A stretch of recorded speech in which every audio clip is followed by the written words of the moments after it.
안녕하세요. 사연에 빠지다의 DJ 민영입니다. 오늘 사연자는 믿을 수 없는 사건에 경악을 금치 못했다는데요. 과연 어떤 사연인지 들어보시겠습니다. 오늘도 두 가지 사연 준비되어 있는데요. 끝까지 들어주실 거죠? 그럼 바로 시작할게요. 구독과 좋아요 잊지 말고 꾹 눌러주세요. 안녕하세요. 저는 50대 여자입니다. 저는 얼마 전 20년을 넘게 산 남편과 사별했어요. 남편과 애틋한 사이는 아니었어도 지난 세월 큰 싸움 없이 알콩달콩 살았습니다. 남편이 워낙 관광관리를 열심히 하던 사람이라 저보다도 훨씬 더 오래 살 줄 알았었는데 이렇게 갑작스레 제 곁을 떠날 줄은 몰랐어요. 저와 남편 사이에는 아이가 없어요.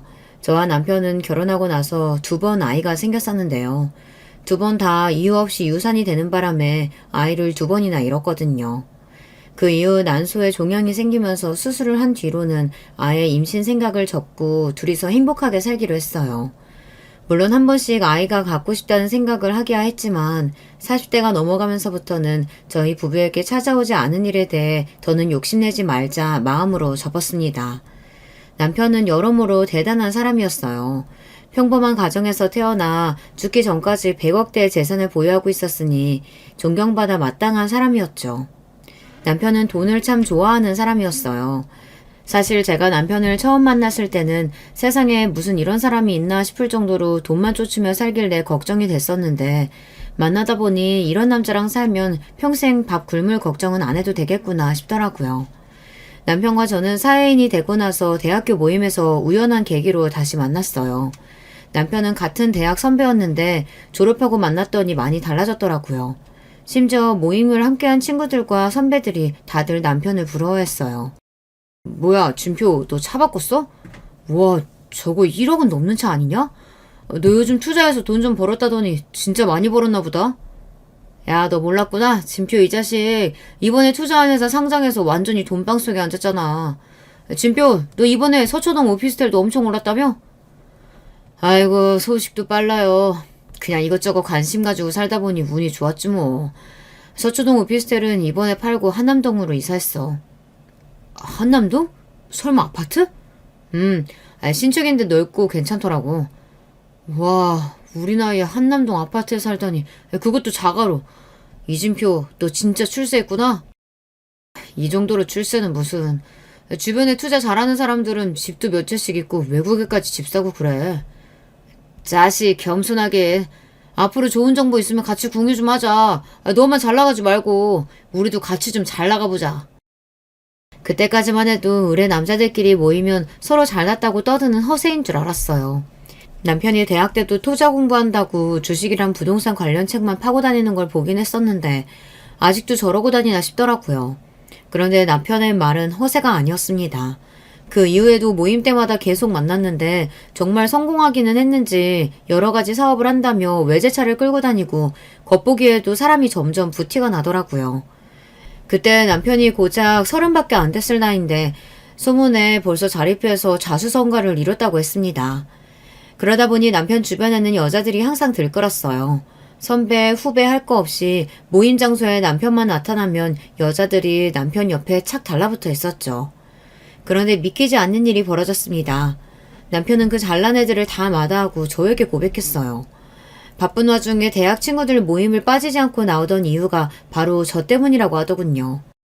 사실 대학 때 복학생이었던 남편이 저에게 관심 있다고 고백을 한번 하기는 했었어요.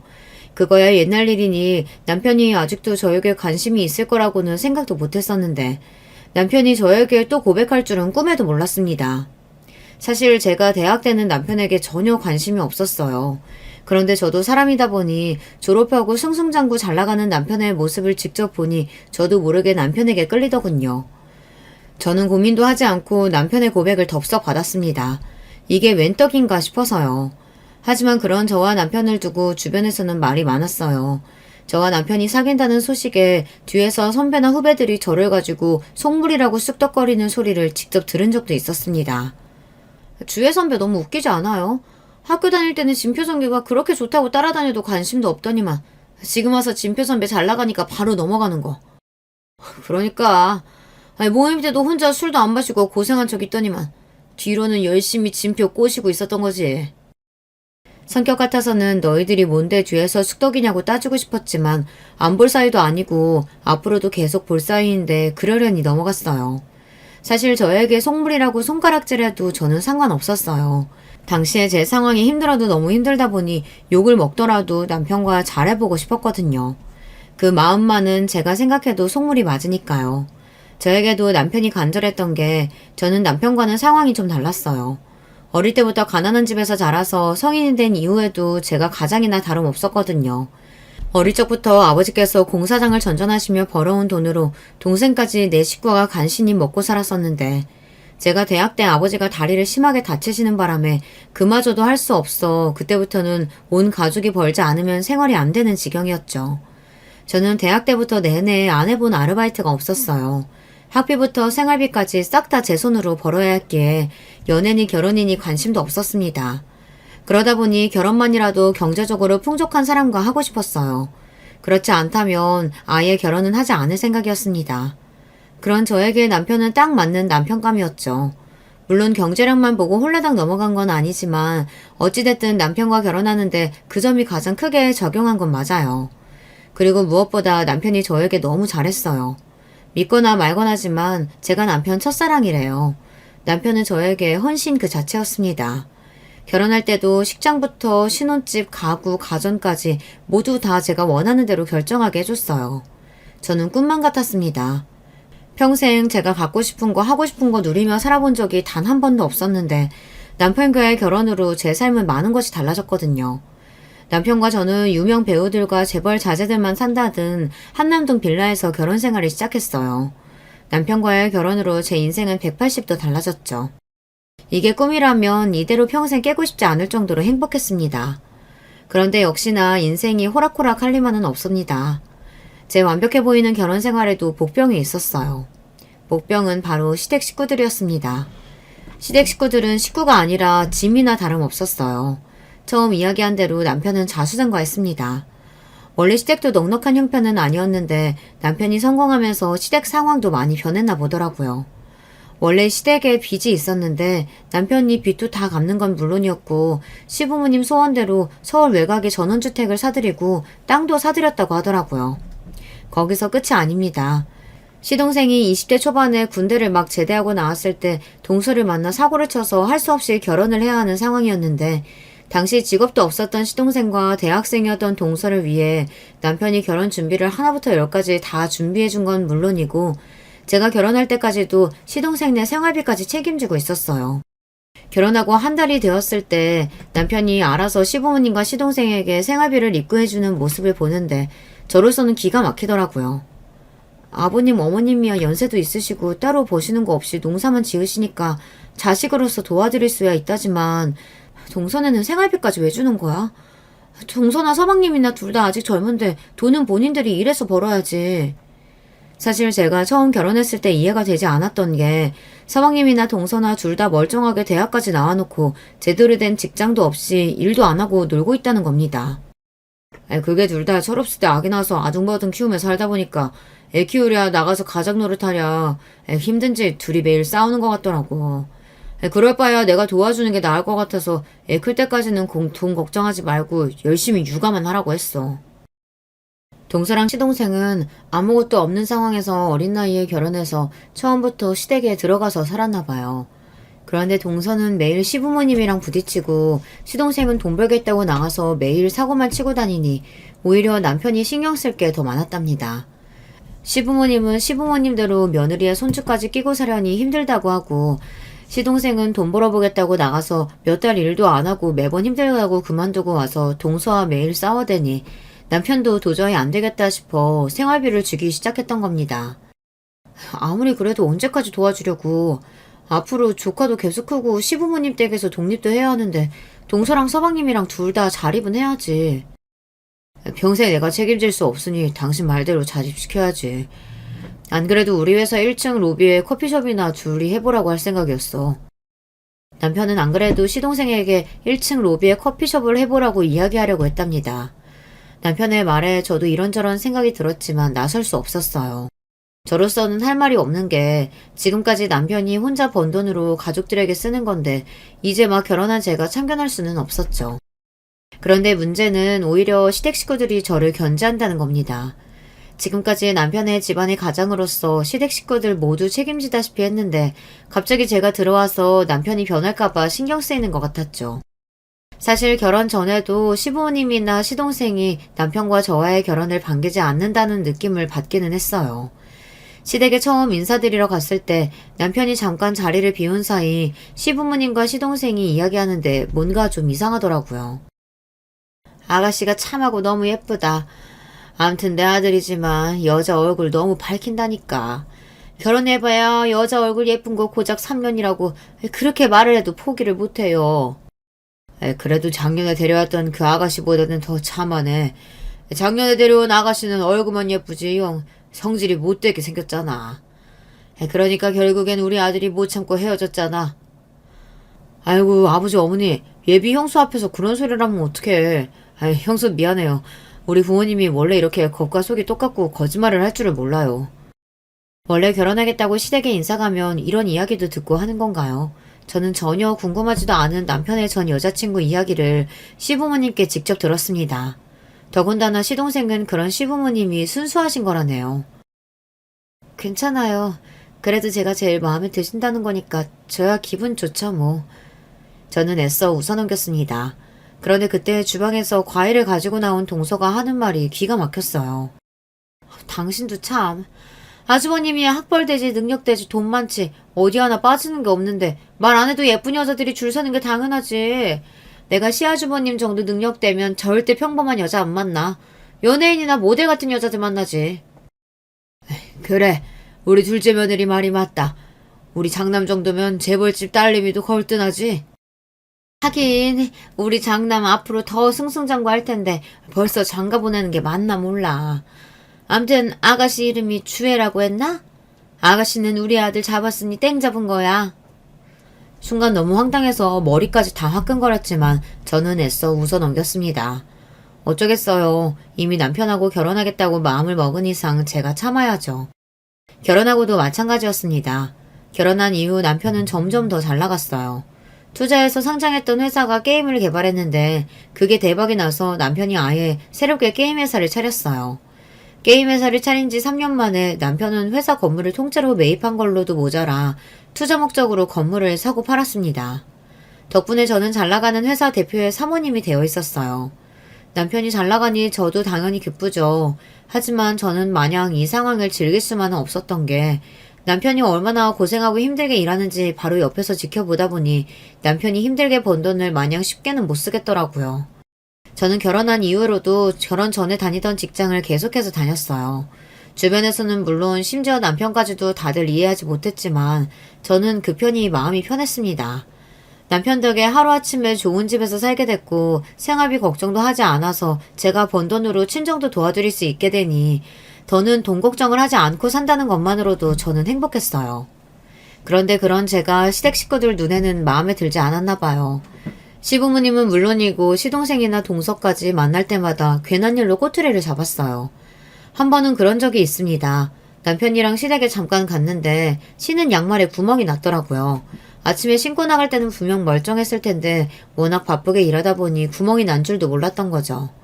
저와 남편은 남편 양말을 보자마자 크크 웃었는데 그 모습을 가만히 바라보던 시어머니께서 갑자기 정색을 하셨어요. 우리 장남이 어떤 장남인데 구멍난 양말을 신고 다니게 하니? 여자가 일한다고 괜히 나대면서 돌아다니니 남편 내조나 제대로 하겠어? 아버지, 제 양말 좀 구멍난 거 가지고 왜 괜히 이 사람을 잡고 그래요? 아들, 아버지 말씀하시는데 끼어드는 거 아니야. 그리고 네가 그냥 보통 사람이니? 그 큰 회사 운영하는 대표인데 양말이 아니라 이에 낀 고춧가루라도 다 마누라가 챙겨줘야지. 우리 아들 보는 년이 얼마나 많은데. 어머니 아버지, 지금까지 저 없을 때 이 사람한테 그런 소리 하셨어요? 저희 부부 일은 저희가 알아서 하니까 이 사람한테 괜한 소리 하지 마세요. 그나마 다행인 건 남편은 항상 제 편이라는 겁니다.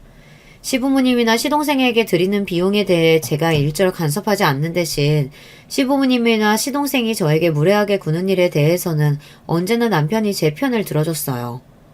형, 아무리 형수한테 꽉 잡혀 살아도 그렇지 엄마 아빠한테 너무하는 거 아니야? 별것도 아닌 거 가지고 뭘 그렇게 정색을 해. 너야말로 형 말하는데 왜 끼어들어? 그리고 형 일에 신경 쓸 겨를 있으면 카페 일이나 잘해. 매일 1층 카페 내려갈 때마다 너는 보이지 않고 재수 씨만 있더라. 너는 도대체 일 안 하고 어디를 써다니는 거냐? 에이, 또, 잔소리. 그깟 카페 자리 좀 내줬다고 맨날 잔소리 해야겠어?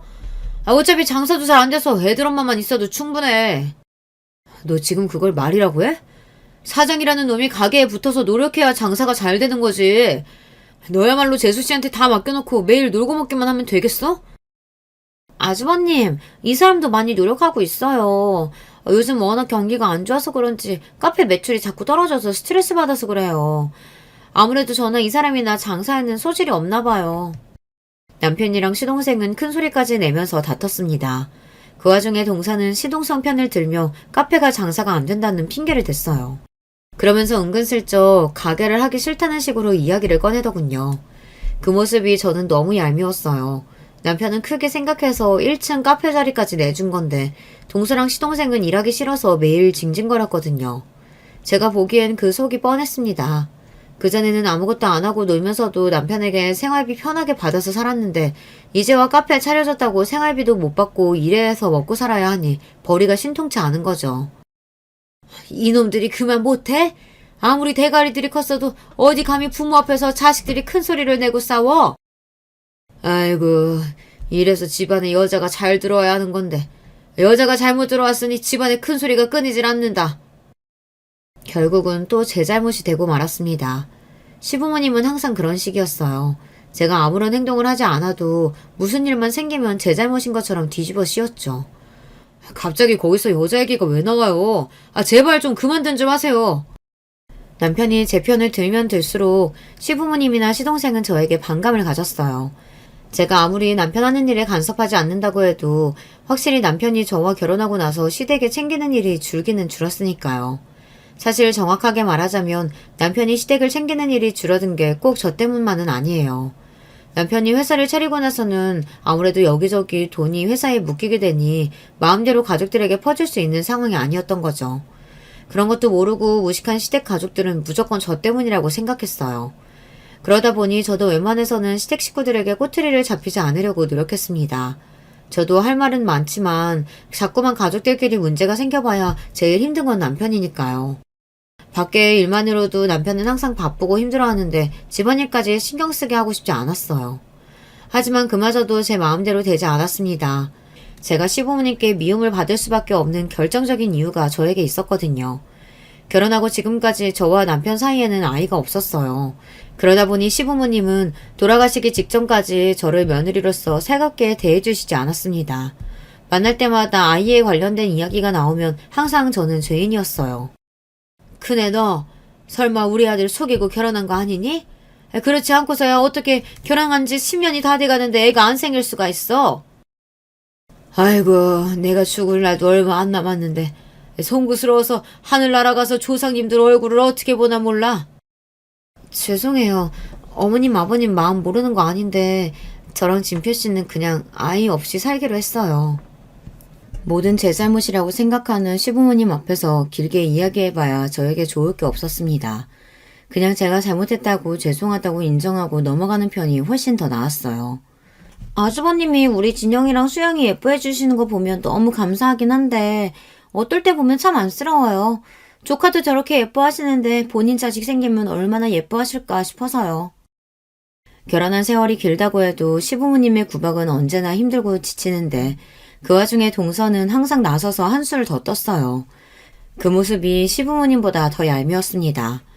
그런 일이 있을 때마다 제가 힘들어도 남편에게 말할 수 없었던 게 남편이 저나 친정에 참 잘했어요. 결혼한 이후 남편은 일도 바쁘고 자기 집 일만으로도 정신 없었을 텐데 저희 친정까지 챙기느라 여념이 없었습니다.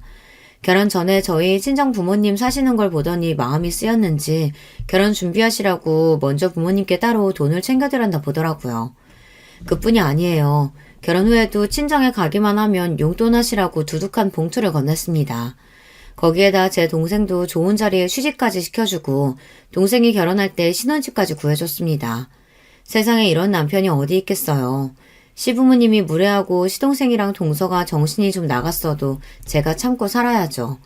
매일 참아야지 참아야지 다짐을 하다가도 한 번씩 도저히 참지 못할 때가 있었습니다. 한 번은 깜짝 놀란 적이 있었습니다. 제가 퇴근하고 집에 들어오는데 거실이며 방에 불이 다 켜져 있더라고요. 남편은 분명 일이 있어서 늦는다고 했는데 무슨 일인가 싶었죠. 저는 무서워서 거실로 가지도 못하고 고민하고 있었어요. 도둑이라도 든 거면 어떡하나 싶어서요. 그런데 잠시 후 생각지도 못한 사람들이 우리 집 거실에서 나타났습니다. 바로 동서와 조카들이었어요. 저는 거실 소파에 턱하니 누워있는 동서를 보고 놀라서 하마터면 소리를 지를 뻔했습니다. 그런데 놀란 저를 보고도 동서와 조카들은 너무 태연했어요. 동서, 연락도 없이 웬일이야?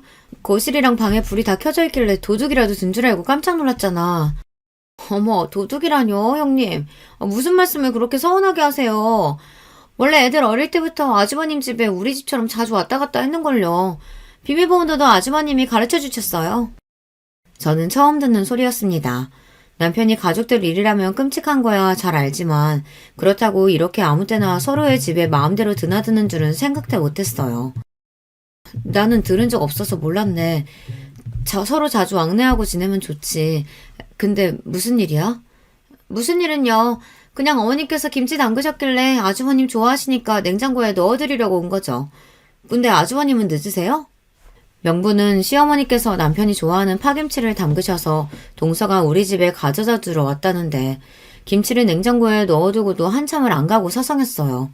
자꾸만 남편이 언제 오는지 묻는 게 아무래도 남편을 기다리는 것 같았죠. 그런데 그때였어요. 당시에 초등학교에 다니던 조카가 기다리다 지쳤는지 동서에게 투정을 부리더군요. 그런데 그때 조카가 하는 말이 기가 막혔어요. 엄마, 큰아빠 언제 와? 나 내일까지 대회 신청비 내야 되는데 돈 언제 받을 수 있는 거야? 얘가 무슨 소리라는 거야. 그거야 당연히 큰아빠한테 이야기하면 바로 주시지. 걱정하지 마. 조카의 말에 동서도 당황했는지 얼굴이 빨개져서 급하게 가보겠다고 집을 나섰어요. 그 뒷모습을 보는데 저도 어이가 없어서 웃음이 다 튀어나오더군요. 동서, 진표 씨가 진영이 골프 지원하는 거야 나도 알고 있지만 아무리 그래도 애한테 뭐라고 말했길래 애가 큰아빠를 무슨 은행처럼 말을 해. 저런 건 동서가 잘 알아듣게 알려줘야 하는 거 아니야? 아무리 생각해도 저는 조카의 태도가 마음에 들지 않아 동서에게 지적을 했습니다. 큰엄마 입장에서 충분히 할 수 있는 말이라고 생각했어요. 그런데 그때 동서의 대답이 기가 찼습니다. 형님이 애를 안 키워봐서 모르시나 본데 진영이는 그냥 큰아빠랑 워낙 가깝고 친해서 허물 없이 행동하는 거예요. 진영이가 큰아빠를 얼마나 좋아하는데 은행 취급을 하겠어요? 동서는 오히려 저에게 애를 안 낳아봐서 모른다고 훈계를 하고 돌아갔습니다. 그 이후로는 동서나 시동생에게 무슨 말을 못하겠더군요. 시댁에서의 제 위치가 그랬어요. 결혼 생활 내내 저를 가족으로 인정하지 않는 분위기였죠. 그런데 동서의 어이없는 행동은 거기서 끝이 아니었습니다. 동서는 본인 집에 무슨 일이 생기기만 하면 당연하게 남편을 찾아와서 부탁했어요. 바로 몇 년 전 그런 적이 있습니다. 조카가 골프를 해요. 그것도 어이가 없는 게 시동생이랑 동서는 능력도 안 되면서 자기들 애가 골프를 하고 싶어하고 재능이 있다는 말로 남편을 설득했어요. 그렇게 20년 넘게 남편한테 돈을 받아 골프를 시켰어요. 남편도 골프를 좋아하다 보니 조카가 골프 선수가 된다고 하면 어떻게든 밀어주고 싶어서 하는 일이라고는 하지만 지난 20년 동안 크게 성과도 없는 아이에게 저렇게까지 투자를 하는 게 맞나 싶을 정도로 동서랑 시동생은 호화롭게 운동을 시켰어요. 옆에서 보면 저야 마음에 들지 않았지만 남편이 자기 조카가 예뻐서 하는 일이니 저로서는 끼어들 수가 없었습니다. 그런데 문제는 시동생이었어요. 젊어서도 그렇게 사고를 치더니만 시동생은 50이 다 돼서도 사고를 쳤습니다. 시동생이 하는 일 없이 조카만 따라다니면서 매니저를 해요. 대부분 자식이 골프를 하면 아빠가 매니저로 따라다니는 게 흔한 일인가 보더라고요. 조카와 함께 골프를 하는 친구들의 아빠들끼리 모임이 있는데 거기서 시동생이 남편 이름을 대고 돈을 빌렸나 봐요. 애들 골프 연습 시켜두고 아빠들끼리 소소하게 골프 내기를 쳤는데 그때마다 시동생이 져서 여기저기 돈을 꿔서 내기 골프를 쳐나보더라고요. 그런데 시간이 지날수록 그 비용이 점점 커지니 아빠들 사이에서 소문이 나서 시동생이랑 조카가 곤란하게 됐나 봐요. 그 일을 가지고 동서가 쪼르르 우리 집에 찾아왔어요. 아주머님, 저 정말 애들 아빠 때문에 속상해서 못 살겠어요. 돈 한 푼 안 벌고 애 뒤만 졸졸 쫓아다니기로 했으면 매니저 일이나 잘할 것이지. 여기저기 내기 골프 치면서 돈까지 빌려서 아들 망신이나 시키고 창피해서 얼굴을 못 들고 다니겠다니까요. 시동생은 그나마 하던 카페 일도 안 하고 조카만 따라다녔어요. 카페도 장사가 안 돼서 힘든 와중에 시동생이 나가서 사고까지 치고 다니니 동서도 힘들만 하긴 했습니다. 남편은 그런 동서를 안쓰러워했어요. 제가 재수씨 마음을 왜 모르겠어요. 준표 그 자식은 도대체 언제 정신 차리려고 그러는지. 제가 준표 만나서 따끔하게 이야기할 테니까 재수씨는 걱정하지 마세요. 감사해요, 아주버님. 정말 아주버님 안 계셨으면 저랑 애들은 아마 거리에 나앉았을 거예요. 애들 아빠가 빚진 것만 좀 도와주세요. 가만히 듣고만 있으려고 했는데 저도 짜증이 나서 도저히 듣고만 있을 수가 없더군요. 동서, 여기가 은행도 아니고 매번 돈 문제 생길 때마다 여기 와서 달라고 하면 어떡해. 동서 상황 모르는 건 아니지만 서방님이 실수했으면 둘이서 어떻게든 해결해보려고 노력이라도 해봐야지. 아무리 남편이 사업하는 사람이고 시댁에서는 가장이나 다름없다고 해도 도가 지나쳐도 너무 지나쳤습니다. 도와주는 것도 어느 정도지 동서랑 시동생한테 돈 문제가 생길 때마다 왜 당연하게 제 남편이 해결해야 하는 건지 이해가 되질 않았어요. 그런데 그 순간 제 말에 동서의 표정이 순식간에 차갑게 굳었습니다. 그러더니 한다는 말이 가관이었어요. 형님, 무슨 말을 그렇게 서운하게 하세요? 아무리 형님이 이 집 안주인이라고 해도 우리 가족이랑 아주버님 사이의 관계도 있는데 이래라 저래라 하면 안 되는 거죠. 남편 앞에서는 금방이라도 쓰러질 것처럼 눈물까지 글썽거리며 연기를 하더니만 제 말 한마디에 혹여나 본인의 계획이 어그러질까 미간을 잔뜩 구기며 저를 쏘아보더군요. 그때가 이미 저와 남편이 결혼한 지 20년이 다 됐을 때예요. 시부모님도 돌아가신 지 몇 년 됐을 때였죠.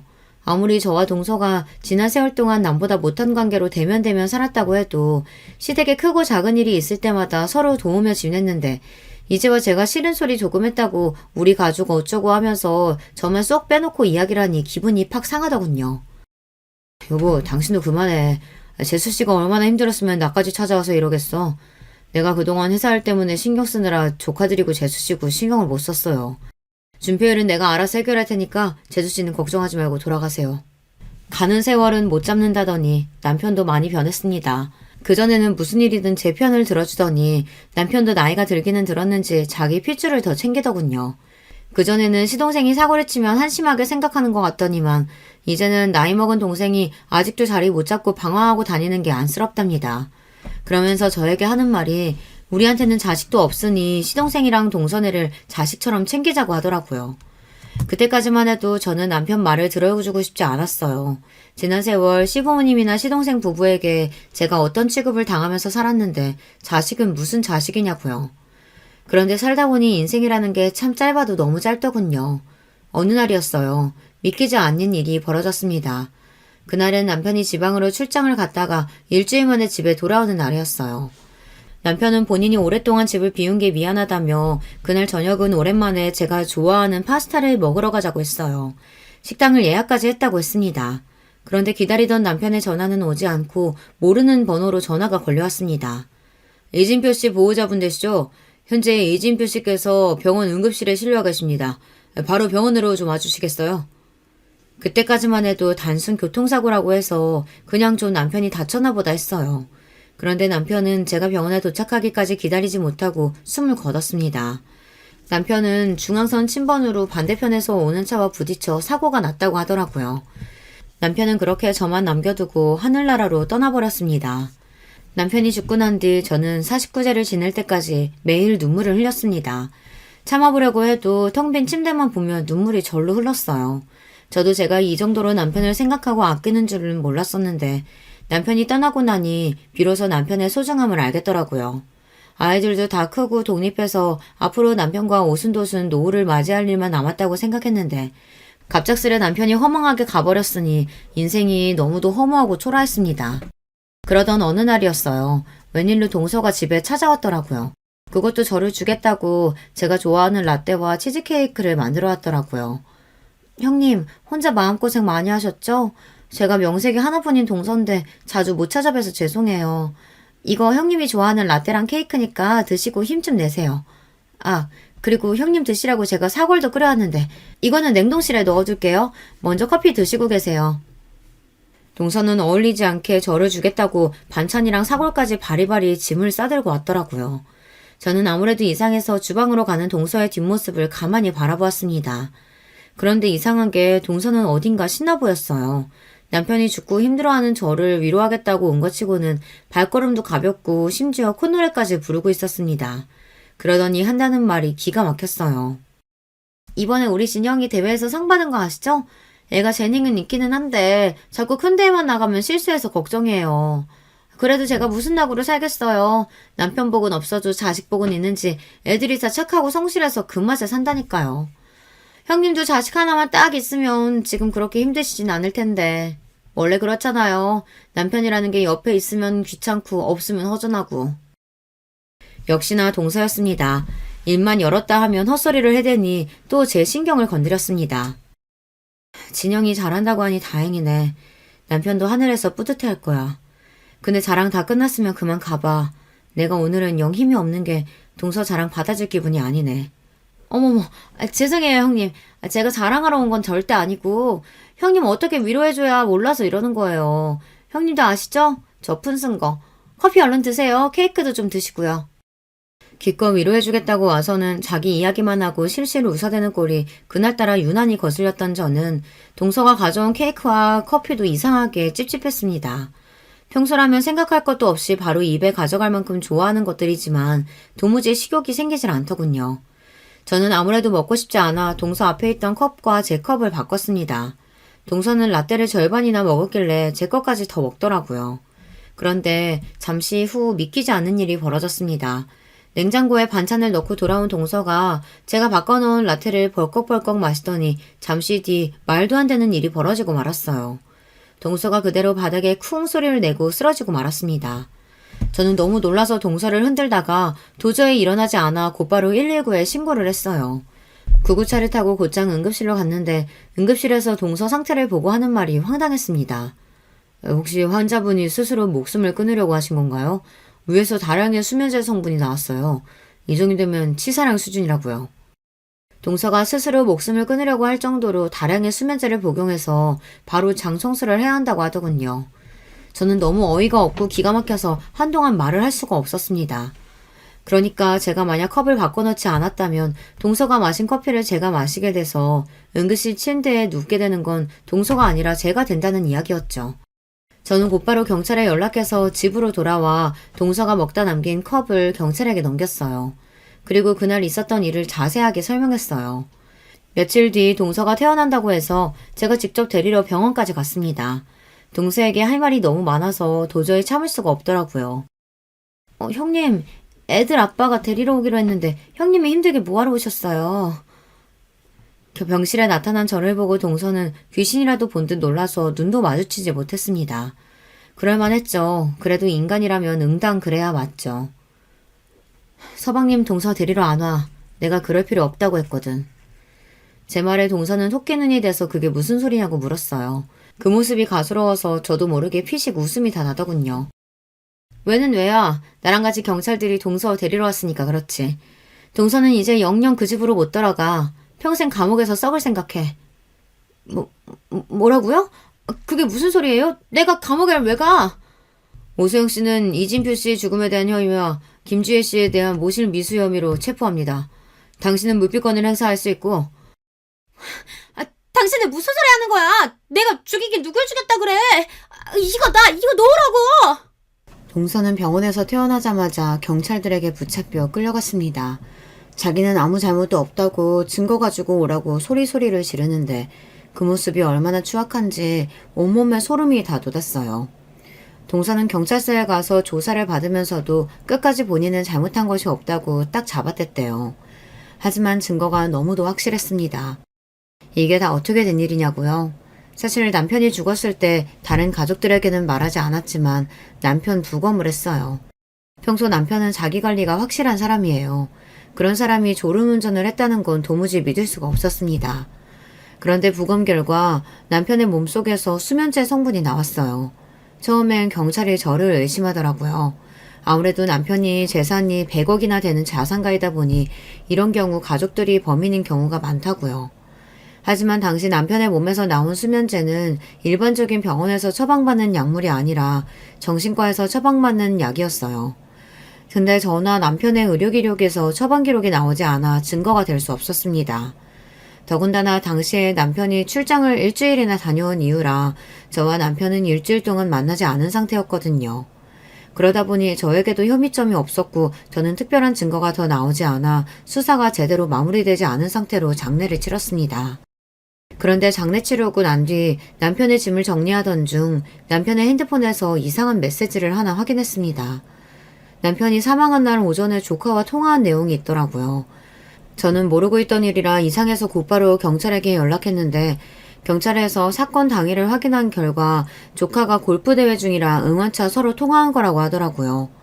그날 조카가 대회에 나간 것도 사실이었고 평소 남편이 조카라면 끔찍했으니 그런가 보다 하고 경찰이나 전화 넘어갔는데 시간이 지날수록 자꾸만 찝찝한 생각이 들더라고요.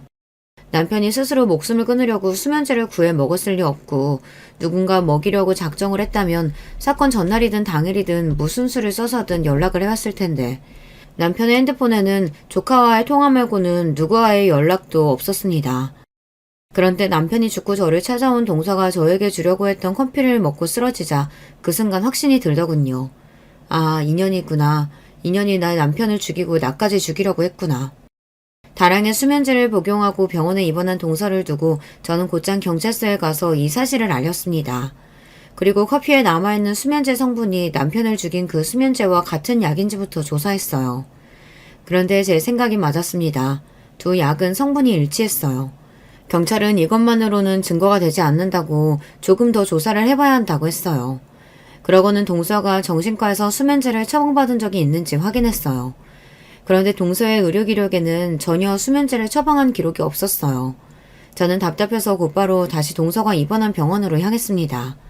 너무 화가 나서 사람을 붙들고 흔들어서라도 이게 어떻게 된 일인지 물어봐야겠다 싶어서요. 그런데 병원에 갔다가 놀라운 사실을 듣고야 말았습니다. 수면제는 동서가 아니라 시동생이 처방받은 양이었습니다.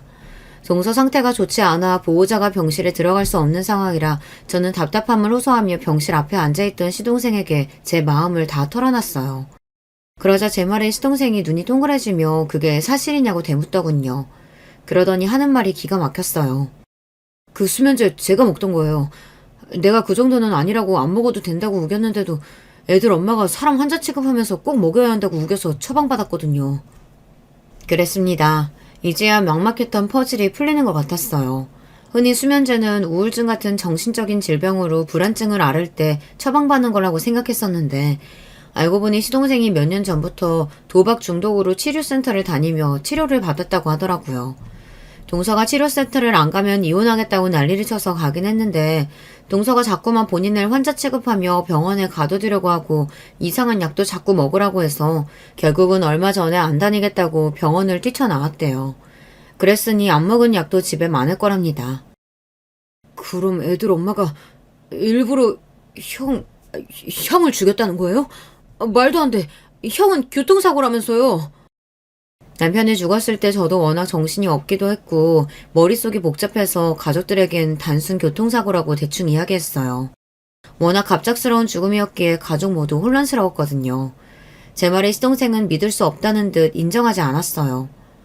진표씨 죽은 날 오전에 진영이랑 경기 있다고 통화했다던데 혹시 그날 서방님이랑 진영이랑 같이 있었어요? 혹시나 하는 마음에 한 번 더 확인했습니다. 조사 때야 남편이 조카에게 경기 잘하라고 통화한 게 다라고 해서 그런가 보다 하고 넘어갔지만 저로서는 아무래도 이상해서 한 번 더 물었습니다. 그날도 제가 치료받으러 센터에 입원했을 테라 진영이 경기 애들 엄마가 따라갔어요. 그날 저녁에 형 사고 이야기 듣고 놀라서 바로 센터에서 병원으로 간 거라 똑똑히 기억해요. 그제야 안 사실인데 남편이 죽은 날 조카와 함께 경기장에 있었던 건 시동생이 아니라 동서였대요. 그제야 다시 그날의 상황을 돌이켜보니 뭔가 석연치 않았어요. 남편의 몸에서 나온 성분과 커피에서 나온 수면제 성분이 같다는 것과 시동생의 증언으로 늦은 밤부터 다음 날까지 경찰들이 힘써준 덕분에 동서가 남편에게 수면제를 먹였다는 증거를 찾았어요. 알고 보니 남편의 사고 당일 묵었던 호텔에서 조카의 골프대회가 있었더라고요. CCTV 확인 결과 남편이 주차장에서 차를 끌고 나와 조카와 통화를 하며 골프장 근처 주차장에 주차하고 입구에서 급하게 달려오던 동서와 마주친 모습이 그대로 찍혔습니다. 그리고 그때 동서가 손에 들고 있던 음료수를 운전석에 있던 남편에게 건네는 모습이 찍혔어요. 화면 속 장면을 본 순간 저는 바닥에 그대로 주저앉아 오열하고 말았습니다. 허망하게 죽은 남편이 불쌍했고 저런 년이 사람은 맞나 싶어서요. 그렇게 된 일입니다. 며칠 사이 증거를 확보한 경찰을 대동하고 제가 동서를 잡으러 간 거예요. 워낙 증거가 확실했지만 동서의 증언이 필요했던 경찰은 동서를 신문했어요. 몇 개월이나 지난 일인데 그걸 어떻게 기억해요? 마침 아주버님이 이 대회하는 리조트에 계신다고 해서 잠깐 봤던 기억은 나요. 서울까지 혼자 운전해서 가셔야 한다고 해서 제가 먹으려고 했던 음료수도 드리기도 했고요. 그 음료수에 수면제가 들어있었는지 증거 있어요? 제가 수면제 넣었다는 증거 있냐고요. 그리고 제가 좋을 게 뭐가 있다고 아주버님을 죽여요. 아주버님 안 계시면 저랑 제 아들은 낙동강 오리알인데. 동서는 자신에게 남편을 죽일 이유가 없다고 딱 잡아댔습니다. 저는 동서가 그렇게 나올 줄 알았어요. 그래서 미리 준비한 게 있었습니다. 기록에 보니까 이진표 씨가 사망한 후 조카한테 상속된 재산이 꽤 많던데요. 남편이 죽기 전에 변호사를 통해 작성해둔 유언장에는 저 외에도 조카에게 남긴 재산이 있었어요. 그 전부터 남편은 자식이 없다 보니 조카를 자기 자식처럼 생각했어요. 조카가 골프를 그만두지 않고 계속해서 할 수 있게 밀어주겠다고 하더니만 조카 앞으로 건물을 남겨뒀더라고요. 그거야! 아주버님 워낙 우리 아들을 예뻐해서 남겨주신 거죠. 아주버님이 돌아가시기 전까지 애 앞으로 상속되어 있다는 거 저는 전혀 몰랐어요. 아주버님 돌아가시고 나서야 알았다니까요? 끝까지 자기는 아무것도 몰랐다고 잡아대던 동서는 남편 담당 변호사의 등장에 결국은 당황해서 꾹 닫고 있던 입을 열었습니다. 이 대표님께서 사망 시 조카에게 상속하기로 한 내용이 있다는 사실을 돌아가시기 몇 개월 전 처제인 오수영 씨에게 전달했다고 들은 적이 있습니다. 이게 바로 그때 대표님과 통화한 내용입니다. 남편은 돈에 관련해서는 철두철미한 사람이에요. 조카에게 재산을 상속하기로 하고 나서 기록을 남겨주지 않았을 사람이 아닙니다. 남편은 동서와 통화한 녹취 내용을 변호사에게 보내뒀습니다. 동서는 결국 구속됐습니다. 상속을 노리고 남편에게 수면제를 먹였다는 혐의가 입증돼서 징역형을 선고받았어요. 저도 제가 잘못한 거 알아요. 그런데 정말 방법이 없었어요. 남편이라는 인간은 평생 하는 일도 없이 매일 놀고 먹기만 하지. 커피숍은 말이 좋아 커피숍이지 하면 할수록 매일 적자지. 거기다가 애는 골프하겠다고 들어가는 돈이 수백씩 깨지는데 저보고 어쩌라고요. 그렇다고 멀쩡한 사람한테 수면제를 먹여? 도대체 어떻게 되는 인간이면 그런 짓까지 하는 거야? 저라고 처음부터 그럴 생각은 아니었어요. 유언장 이야기 듣고 나서 그 이후에 아주버님께 찾아가서 어차피 죽으면 줄 재산 미리 좀 주면 안 되냐고 했더니 그건 절대 안 된다고 하시잖아요. 거기다가 애한테 들어가는 지원금도 애 컸다고 점점 줄이고 저도 살려고 그랬어요. 살려고. 저희 둘째가 이제 중학생이에요. 한참 사춘기인데 엄마가 감옥 간다고 하면 내가 얼마나 충격받겠어요.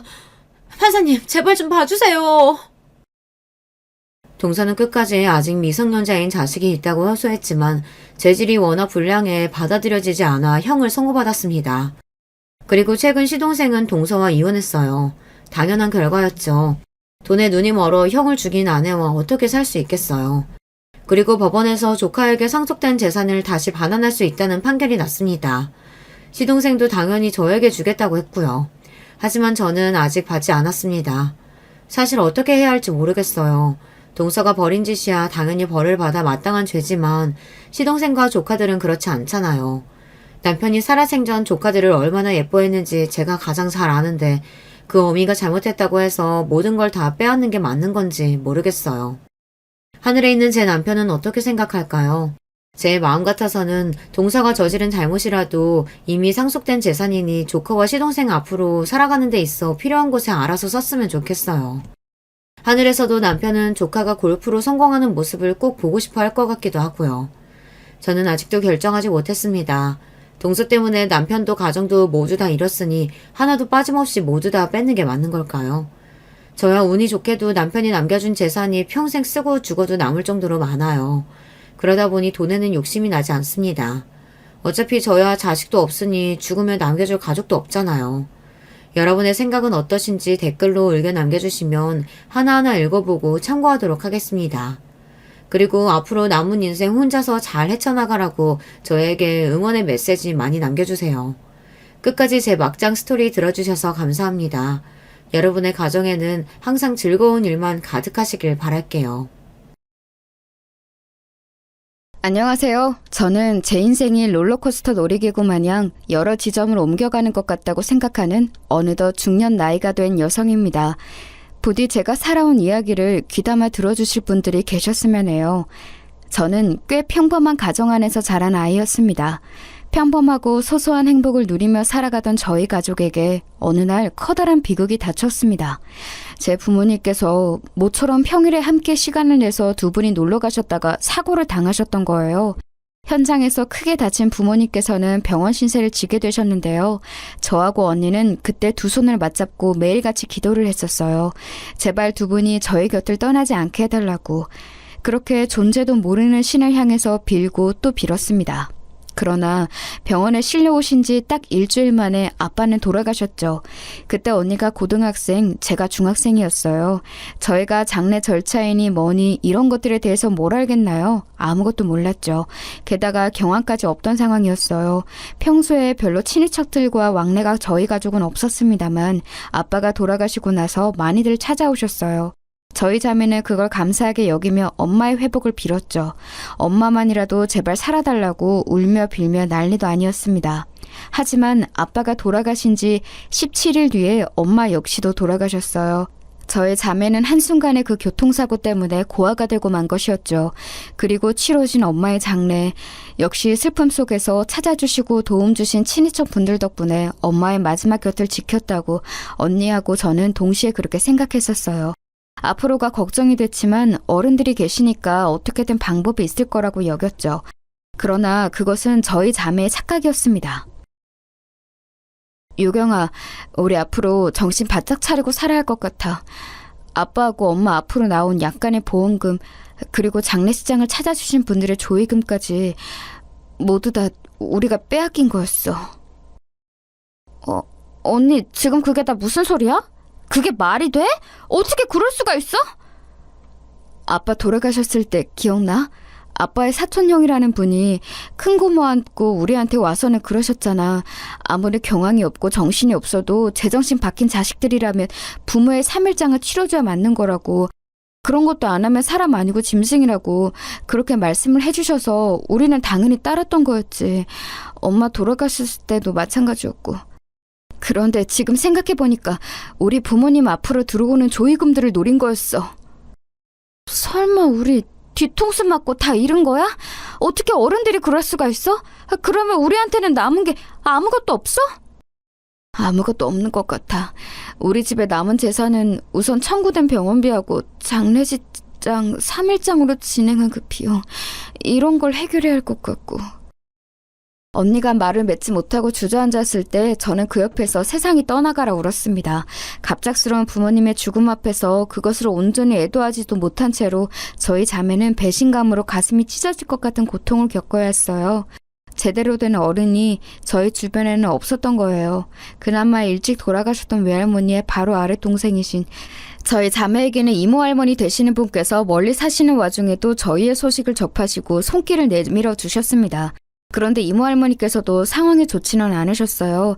일전에 큰 수술을 받으신 진적이 있으셨기 때문에 건강이 우선 별로 좋지 못하였고 옛날에 억울하게 이혼을 당하시고는 혼자 살아오셨던 마음의 한 그런 것들을 안고 살아오셔서 속병을 앓고 계셨어요. 지방의 고즈넉한 동네 오래된 빌라에서 혼자 살고 계셨던 이모 할머니의 거처로 저희 자매를 옮겨갔죠.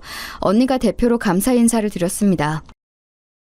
이모 할머니, 저희 받아주셔서 정말로 감사해요. 저희가 아주 어렸을 때 잠깐 저희를 보셨던 게 다일 텐데 그럼에도 저에게 손을 내밀어 주신 은혜 앞으로 잊지 않고 살게요. 사는 형편이 좋으신 분들은 전부 다 저희를 외면하고 뒤통수 치고 모른 척했는데 이모 할머니 혼자 저희를 받아주셨다는 게 정말 눈물이 날 정도로 감동적이에요. 저희가 절대 말썽 부리는 일 없이 이모 할머니께 도움이 될 수 있도록 정말 잘 살겠습니다. 유정아, 유경아, 너희가 앞으로 살다 보면 자연히 알게 되겠지만 남의 형편을 돌아볼 줄 알고 남에게 베풀 줄 알고 남과 함께 자기의 가진 것을 나눌 줄 아는 이들은 부자가 거의 없어. 죄다 자기 밥그릇 하나 챙기기에도 벅찬 이들 투성이지. 그런데 바로 그런 이들이 베풀며 살아간단다. 그런 이들이 세상의 구석에서 세상을 돌아가게 만드는 1등 공신인 거야.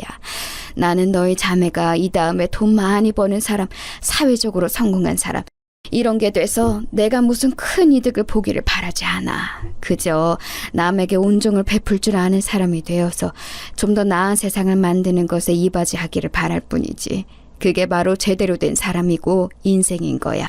내 말 꼭 너희들의 가슴에 새기고 살거라. 이모 할머니의 말씀은 제 가슴에 커다란 울림을 주었습니다. 낯선 지역으로 이사와 함께 자연히 전화까지 하게 되었으니 심적으로 너무 예민한 상태였고 저희 부모님의 죽음을 이용해 오히려 이득을 보고자 혈안이었던 친인척들을 향한 짙은 중으로 제 눈빛은 매서워진 상태였습니다. 자기보다 더 어린 저를 위해 앞으로 가장의 역할을 다할 각오를 다진 참이라 지칠 대로 지쳐있던 언니 역시도 순진무구했던 예전의 눈빛을 잃은 지 오래였지요. 이모 할머니께서는 그런 저희 두 사람을 꿰뚫어 보시고 그런 말씀을 하셨던 것 같아요. 증오로 가득했던 제 내면은 이모 할머니의 그 말씀을 들은 이후로 조금씩 녹아내렸어요. 제가 악한 사람으로 자라나면 하늘나라에 계신 저희 부모님께서도 안 좋아하실 거라는 생각도 들었고요. 그래서 저는 되도록 좋은 마음을 가지고 좋은 생각만 하려고 노력하면서 지냈습니다.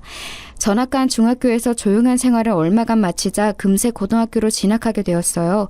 그리고 저는 여기서 미묘한 인연을 만나게 되었습니다. 사실 그 당시에는 인연이라고 정의도 내리지 않았었고 그저 독특한 친구를 사귀었다고 생각했던 게 전부였어요. 고등학교 1학년 2학기 때 학교 도서관에서 저는 활동을 하게 되었고 그 친구 역시도 마찬가지였어요. 어딘가 굽어 보이는 어깨와 등, 안경을 쓰고 조용한 인상을 가진 그 친구의 이름은 이혜진이었죠. 저는 어느새 혜진이와 친해지게 되었었는데 그건 저희 두 사람이 공통 분모가 있었기 때문이에요. 유경아, 너 이거 집에 가져가서 할머니하고 언니하고 같이 먹어. 이게 뭐야? 이거 라면이잖아. 할머니가 특히 좋아하시는 안성탕면이네. 네 봉지나 주다니. 나한테 이렇게 줘도 괜찮은 거야? 너는? 혜진이 너도 할아버지하고 함께 먹을 게 필요하잖아. 이거 이번에 이웃집에서 라면을 많이 샀다고 우리 집에 나눠준 거야. 그런데 우리 집은 아직 동사무소에서 주고 간 식량이 꽤 남아있거든. 할아버지께서 요즘 입맛이 도통 없으신지 드시는 양이 줄어서. 아무튼 우리 집은 이만큼 라면이 필요 없으니까 네가 가져가서 맛있게 먹어. 정말 고마워. 잘 먹을게. 그리고 할머니한테도 네가 이거 줬다고 꼭 말씀드릴게. 학교의 사물함 구역에서 몰래 접선하더니 혜진이는 저에게 라면이 든 봉지를 내밀었었죠. 그것뿐만이 아니라 먹을 것이든 다른 것이든 저희는 종종 서로에게 나누는 걸 했었어요. 마치 저희 집처럼 혜진이도 비슷했습니다. 혜진이는 친할아버지와 단 둘이 살고 있었어요. 빌라라고 보기에도 무리가 있는 정체불명의 오래된 다세대 주택 건물에서도 반지하가 두 사람의 보금자리였죠. 혜진이의 친부께서는 예전에 불의의 사고로 돌아가셨고 그 이후 친모께서는 어린 자식을 두고 자주 집을 비우셨는데 기어이 잠적을 해버리셨다네요. 그래서 친할아버지와 혜진이는 살게 된 곳이었죠. 유일하게 의지할 수 있는 곳이었대요. 건강이 안 좋고 연로하신 친할아버지일지라도 그저 같이 사는 게 소중하다는 혜진이의 말을 저는 이해할 수 있었습니다. 저도 마찬가지였으니까요. 이모 할머니께서 얼마나 형편이 어렵고 몸이 안 좋으신 분이든 상관없이 저희 자매가 의지하고 같이 살 수 있는 어른이 계신다는 것만으로도 감사했어요. 이렇듯 저희는 서로의 처지가 비슷했기에 금세 서로를 이해하며 가까워졌습니다. 아무도 모르는 둘만의 세상에 존재하는 것 같았죠. 서로에게만 속마음을 털어놓기도 했었어요. 나는 훌륭한 사람은 못 되어도 좋은 사람이 되고 싶다는 생각을 가지고 있는데 우리 언니는 날이 갈수록 점점 더 마음속에 가시를 품고 있는 것 같아서 그게 너무 속상해. 언니는 친척들을 아직도 죽도록 원망하고 있고 세상을 저주하고 있어. 그래봤자 어차피 나쁜 감정을 가지고 있는 본인만 손해인 건데. 너는 언니 때문에 고민이 많구나. 그런데 유경아, 사실은 나도 너희 언니하고 비슷해. 겉으로는 덤덤한 척, 씩씩한 척, 아무렇지 않은 척, 착한 손녀인 척 이렇게 행동하면서 살고 있지만 그건 그렇게 해야지만 동정어린 눈길을 더 받을까 봐 그러는 것뿐이야. 사실 나는 이 세상이 원망스러워서 하루에도 수십 번씩 울고 싶고 학교 옥상에서 뛰어내리고 싶기도 해. 너에 비해서 나는 참 많이 못났지? 저희 자매는 적어도 부모님께서 돌아가시기 이전까지는 부모의 사랑을 받고 자란 아이들이었어요. 하지만 혜진이는 아주 어렸을 때부터 그것을 상실한 채로 외롭게 자라온 아이였죠. 그리고 혜진이는 고등학교 3학년 때 친모의 사망 소식을 접했어요. 먼 지역의 원룸에서 심장마비로 숨을 거두셨다고 했지요. 혜진이가 가진 아픔이 엿보일 때마다 저도 따라서 너무 슬퍼졌어요. 저는 혜진이에게 심적으로 의지할 수 있는 사람이 되어주고 싶었습니다. 모난 마음을 품게 된 언니는 제가 바로잡을 수 없으니 혜진이를 통해 대리만족을 하고 싶었던 것일지도 모르겠어요. 이모 할머니의 조언을 따라 따뜻한 마음을 품고 살고 싶다는 생각 역시도 함께 있었고요. 시간이 갈수록 혜진이는 가짜 웃음이 아니라 진짜 웃음을 지을 수 있는 사람이 되어갔고 저와 함께 라디오 사연을 들으며 다른 사람들의 인생이 어떨지 즐거운 상상을 하며 깨르르 웃음을 자주 터뜨렸습니다. 가난에 찌들었어도 항상 웃던 나날이었어요. 제 고등학교 시절은 혜진이 덕분에 웃을 수 있었던 것 같아요. 왜냐하면 저 역시 의도치 않게 연속으로 벌어진 안 좋은 상황에 떠밀려 온 것이 아무렇지 않을 수 없었고 인간 불신에 걸려 있었거든요. 부모님의 친형제들도 그런 금수만도 못한 배반을 했는데 타인은 아예 믿는 신호조차 할 수 없다고 생각했었죠. 언니 그리고 이모 할머니 이렇게 오로지 두 사람을 제외한 세상 모든 사람들은 제가 절대로 믿어서는 안 될 존재들이라고 내심 생각했었어요. 그런데 그걸 녹이고 제 신뢰를 얻어낸 존재가 바로 혜진이었죠. 혜진아, 우리는 그냥 친구라기보다는 이제는 거의 가족이지? 당연하지. 거의 가족이나 다름없지. 우리는 동갑이라서 언니 동생 자매는 못하니까 쌍둥이라고 할까? 우리는 쌍둥이니까 사회에 나가서도 서로가 늘 함께라고 생각하면서 살자. 고등학교를 졸업하면서 저와 혜진이는 손을 맞잡고 비록 떨어져 지낼지언정 서로를 늘 생각하자고 약속했었어요. 하지만 저희 바람과는 다르게 성인이 된 저희 앞에 힘든 상황이 펼쳐졌습니다. 혜진이는 첫 월급을 받자마자 좌절했죠. 월급이 들어오자마자 그걸 압류당했기 때문이에요. 정신없이 원인을 찾아봤다고 합니다. 그랬더니 사망한 친모께서 빚을 지신 게 있었는데 이자까지 붙어서 불어난 그 금액이 고스란히 혜진이에게 상속되었다는 게 밝혀졌어요.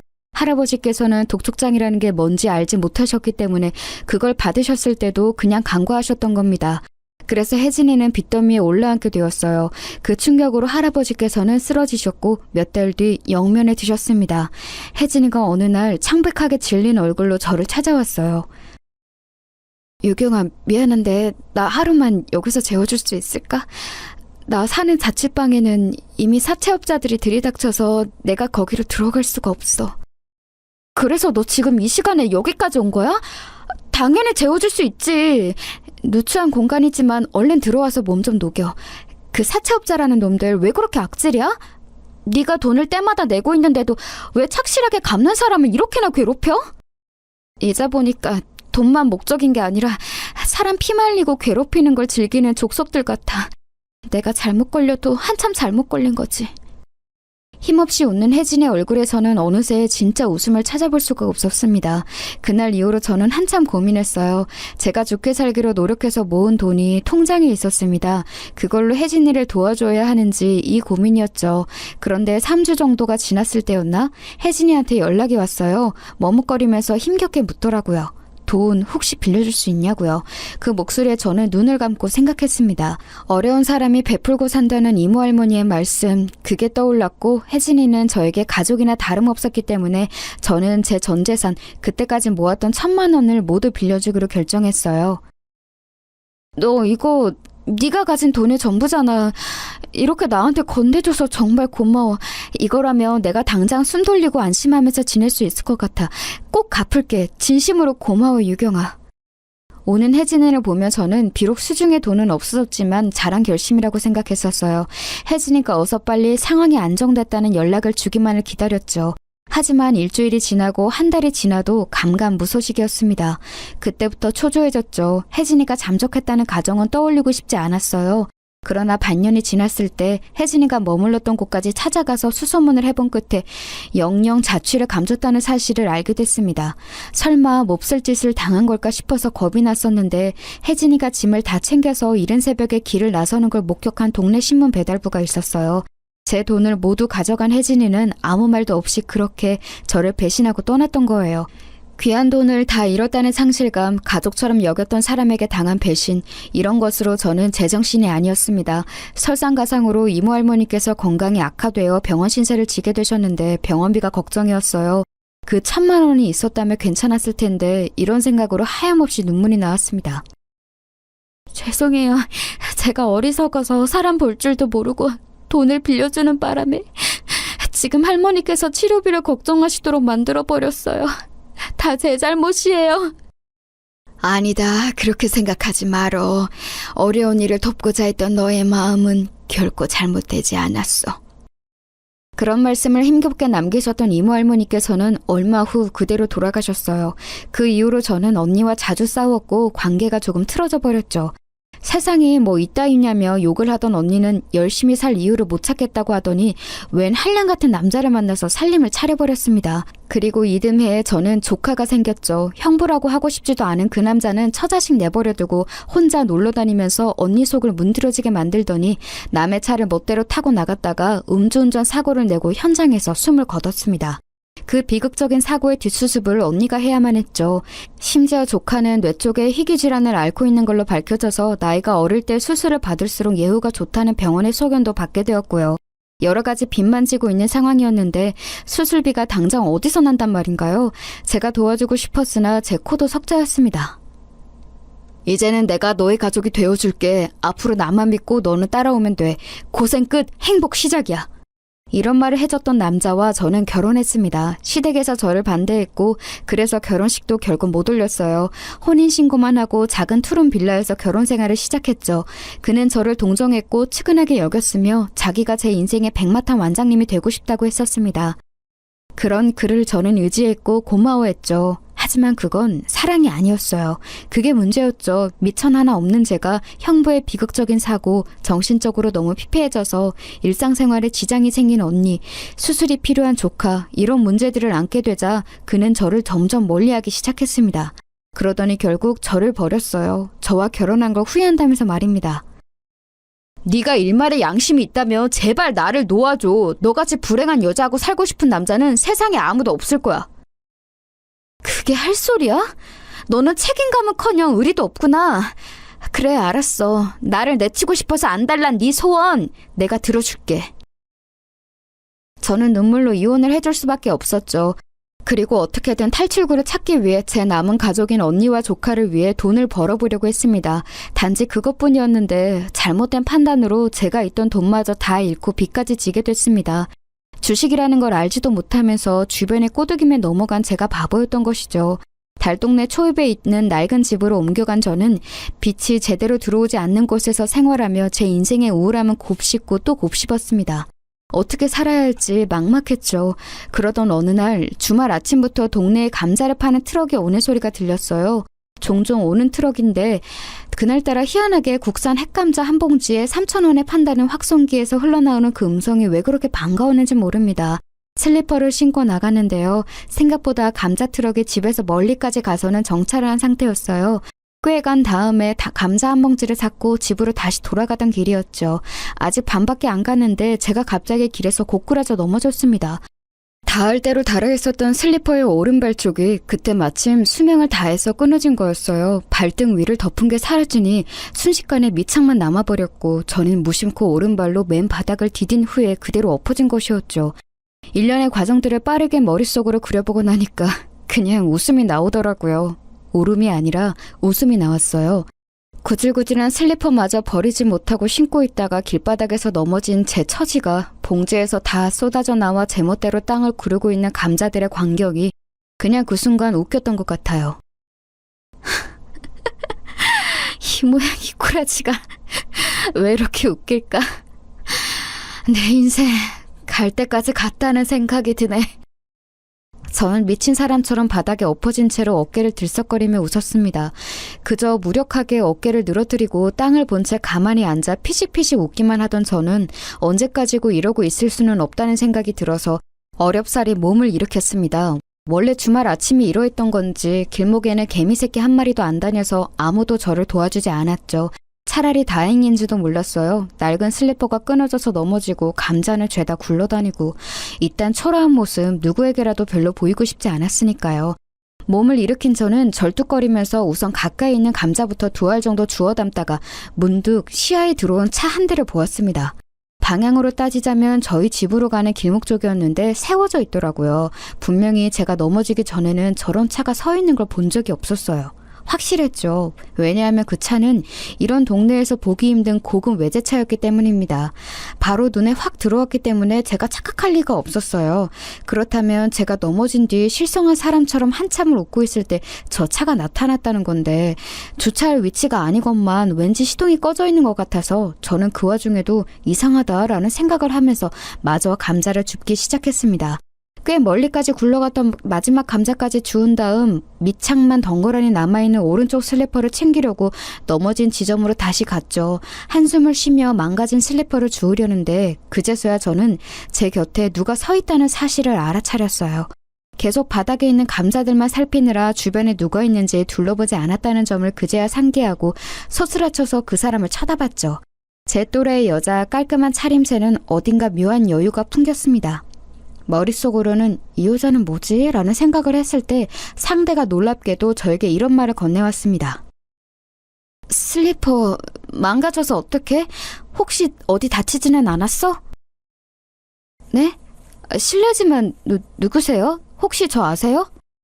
슬리퍼 망가지고 넘어지고 감자는 나뒹굴고 여기까지만 해도 짜증나는데 웬 이상한 사람까지 맞닥뜨리다니. 일진 한번 사나운 날이라고 생각했습니다. 저는 한숨을 쉬며 그 사람의 대답을 기다리지 않고 그냥 가버리려고 했어요. 한쪽 발만 왼발이라서 묘하게 절뚝거리며 걸을 수밖에 없었죠. 그래도 빠른 걸음으로 그 사람의 옆을 지나쳐서 집 방향으로 가고 있는데 제 입에서 탄식이 흘러나왔습니다. 왜냐하면 나머지 왼쪽 슬리퍼도 거의 다 끊어져서 발등 부분이 덜렁덜렁거리고 있었기 때문이에요. 집에 가기 전에 완전히 다 끊어질 게 뻔했어요. 걸음을 멈춘 채가 망연자실하게 제 발치를 내려다보고 있을 때였습니다. 유경아, 내가 집까지 태워줄게. 내 차 타고 가. 바로 여기 근처 맞지? 뒤에서 들린 음성에 저는 전신에 소름이 돋아났어요. 너무나도 아무렇지 않게 불린 저의 이름. 그걸 들은 순간 저는 저 음성의 주인이 누구인지 생각나 버렸습니다. 간신히 다시 감자가 든 봉지를 손에서 놓치지 않은 제가 천천히 뒤를 돌아봤어요. 왜 바로 못 알아봤을까? 그게 신기한 한편 어쩌면 곧장 알아보지 못하는 게 당연할 만큼 과거에 비해 말도 안 되게 세련되어지고 지적인 이미지를 풍기고 있는 그 사람은 바로 제 친구 혜진이었습니다. 저의 피와 같았고 살과 같았던 소중한 1,000만 원을 바꿔서 잠적해버렸던, 그러면서 저에게 씻을 수 없는 아픔을 안겨주었던 바로 그 주인공이었습니다. 제가 경악과 분노와 당혹감에 압도되어 아무 말도 못하고 있자 혜진이가 눈물이 가득 고인 눈으로 저를 바라보며 말을 이었어요. 너를 보러 왔어. 드디어 너를 내가 찾아왔어. 근데 알아낸 집 주소로 가는 길에 갑자기 바닥에 엎어진 사람이 보이는 거야. 엎어진 모습만 봤을 뿐인데 나도 모르게 브레이크를 밟고 있더라. 신기한 일이 많지 너인 걸 바로 알아보겠더라. 너는 내 인생 최고의 친구이자 은인이니까. 그래서 보자마자 알아볼 수 있었나 봐. 어쩌면 하늘에서 알려준 것일 수도 있어. 너의 신발이 망가졌으니까 내가 지금 여기서 차를 멈추고 너를 집까지 태워줘야 한다고 그렇게 나한테 계시를 준 건가 봐. 야, 너 진짜 혜진이야? 혜진이 맞아? 네가 무슨 낯짝으로 이렇게 아무렇지도 않게 예고도 없이 불쑥 내 앞에 나타나? 내가 그동안 네 원망을 얼마나 하면서 속이 문드러졌는지 네가 알기나 해? 저를 향한 혜진의 말을 듣고 나자 저는 정말 미칠 것 같아졌습니다. 심장이 말도 못하게 세게 뛰기 시작했고 갑자기 머리가 뜨거워지면서 눈앞이 빙글빙글 도는 느낌이 들었어요. 당장이라도 쓰러지고 싶었으나 저는 그걸 이겨냈습니다. 지금 당장 혜진이에게 이를 갈며 말을 해주고 싶었으니까요. 너 그렇게 사라지고 처음 1년 정도는 나 솔직히 너를 원망하면서도 한편으로는 걱정했어. 안 좋은 일이 너한테 생겼을까봐 그거 걱정하면 지냈어. 그리고 시간이 더 지나니까 어떻게 생각이 됐는 줄 알아? 너 같은 것한테 속아서 마음 주고 정 주고 믿음까지 다 줘버린 그런 내 자신이 천하의 바보 같더라. 내가 어리석어서 이렇게 되었다는 생각만 들면서 자기 혐오를 하게 되더라. 최근 2년 정도는 네 생각 안 했어. 기다리고 기다려도 아무 소식조차 없는 너 따위 생각 안 하려고 했어. 너를 떠올리면 결국은 내 자신에 대한 분노로 꼭 생각이 끝나버려서 네 생각 아예 안 하려고 노력하면서 살았어. 나는 내 인생은 너 아니어도 죽도록 힘드니까. 너한테 배신당한 건 아무것도 아니었을 만큼 정말 미치게 힘드니까. 그래서 네 생각할 겨를이 없었어. 그런데 네가 이렇게 짠 하고 나타난대? 나 그럼 이제 어떻게 해야 하니? 네가 말해줘봐. 네 뺨부터 후려칠까? 아니면 돈 내놓으라고 멱살부터 잡고 흔들까? 뭐부터 하면 좋겠는지 네가 어디 의견 좀 줘봐. 미안해 유경아, 정말로 미안해. 그 어떤 변명으로도 네가 받았을 상처를 돌이킬 수 없다는 거 알고 있어. 진심으로 미안해. 그동안 네가 나를 얼마나 기다렸을까. 10년이 넘어가는 지난 세월 네가 힘들어했을 걸 생각하면 나는 용서받을 자격이 아니라 용서를 구할 자격조차 없는 것 같아. 그러니 용서해달라는 말은 안 할게. 다만 미안하다고 이 사과만큼은 진심으로 전하고 싶어. 혜진이는 눈물을 줄줄 흘리며 고개를 떨구었다가 이내 허리까지 깊숙이 숙여 보였어요. 그 숙인 몸이 흐느낌에 맞춰서 떨리고 있었습니다. 저는 정이 내리기 힘든 감정이 밀려들자 너무 머리가 아파서 그 와중에 들고 있는 무거운 감자 봉지를 고쳐주며 휘청거렸고, 그런 저희 등에 차체가 닿았습니다. 이 자리에 서 있는 고급 외제차, 이제 보니까 혜진의 것이었죠. 그 점을 인지한 뒤에야 저는 혜진이가 예전보다 사람의 외양부터가 아주 럭셔리하게 탈바꿈했다는 사실에 놀라움을 느꼈습니다. 입은 옷은 간편한 차림새였지만 그럼에도 소재라든지 디자인이 고급스러워 보였어요. 무엇보다 사람에게서 뿜어져 나오는 기운, 아우라 같은 것이 과거와는 편이하게 달랐기 때문에 제가 바로 혜진이를 못 알아본 게 아닐까 싶었습니다. 본디 그 사람 특유의 분위기라는 건 바뀌기 힘드니까요. 하지만 혜진이는 완전히 바뀌어 있었죠. 그 이전과는 완전히 다른 인생을 살고 있다는 뜻이었습니다. 여기까지 생각을 마치고 저는 현기증에 몸을 크게 휘청거렸어요. 그러자 놀란 혜진이가 성큼 다가와서 저를 부축했습니다. 말릴 새도 없이 혜진이는 저를 자기 차에 태웠고 저희 집으로 향했어요. 제 집 주소는 어떻게 알았는지 그걸 물어보고 싶었는데 그 이전에 더 중요하게 물어볼 것들이 산더미처럼 쌓여있더라고요. 오래된 빌라 앞에서 차가 멈춰서자 저는 내릴 생각은 않고 그대로 조수석에 앉은 채로 혜진에게 물었습니다. 너 내 뒤통수 그렇게 잔인하게 때려서 도망간 뒤로 어떻게 살았어? 뭐하고 살았길래 이렇게 좋은 차를 타고 다녀? 로또 당첨된 걸로는 이렇게 살기 부족할 것 같은데. 그러자 아직 눈물 젖은 얼굴로 혜진이가 저를 쳐다보면서 빙그레 미소 짓는 게 아니겠어요? 그 미소를 보자 저는 어안이 벙벙해졌고 몽롱하게 들떠있던 정신이 조금은 가라앉는 게 느껴졌습니다. 너 왜 웃어? 내가 질문을 했다는 게 웃겨? 나 사는 꼴 네가 충분히 짐작하고 있을 텐데 나는 이렇게 사는 주제 잘 살게 된 너에 대해 물어보니까 웃음니?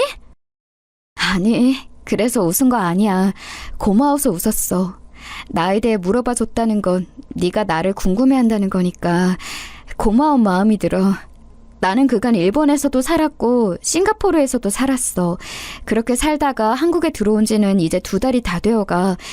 예전 그때에는 너에게 내가 멀리 떠날 거라고 차마 밝히지 못하고 돌아설 수밖에 없었어. 아주 질 나쁜 사채업자 조직이 내 꼬투리를 잡으려고 벼르고 있었고 감시망을 피해서 단 한 번의 완벽한 도주를 할 수밖에 없었던 내가 너에게 갈 수도 단서를 남겨줄 수도 없었어.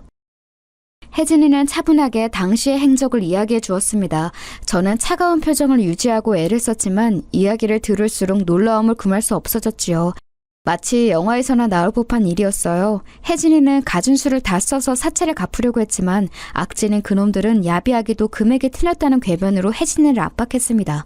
어떻게 해서든지 혜진이를 사채의 굴레수 속에서 가둬놓을 작정이었겠죠.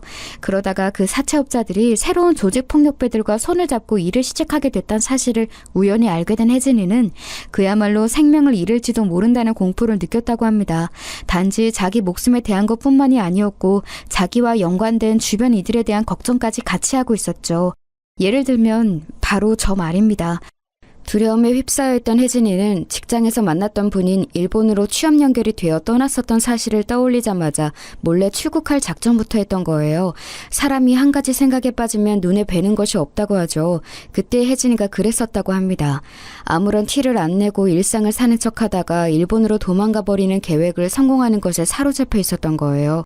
사채업자 그 악마들을 피해 일본으로 가는 것에 성공한 혜진이는 그럼에도 한동안 두려움에 떨면서 지냈고 그곳에서 아는 사람을 찾았죠. 직장에서 만났던 인연이 어디 회사로 연결되어 간다는 것 정도는 기업명을 기억하고 있었으니까요. 그 다음부터는 그곳에 자리 잡고 사는 한국 사람들의 도움을 받아 한동안 먹고 사는 것에만 집중했다고 합니다. 이때까지도 한국에 연락해볼 엄두를 못 냈다네요. 제 생각을 매일 하긴 했으나 연락하는 건 꿈도 못 꿨다고 해요.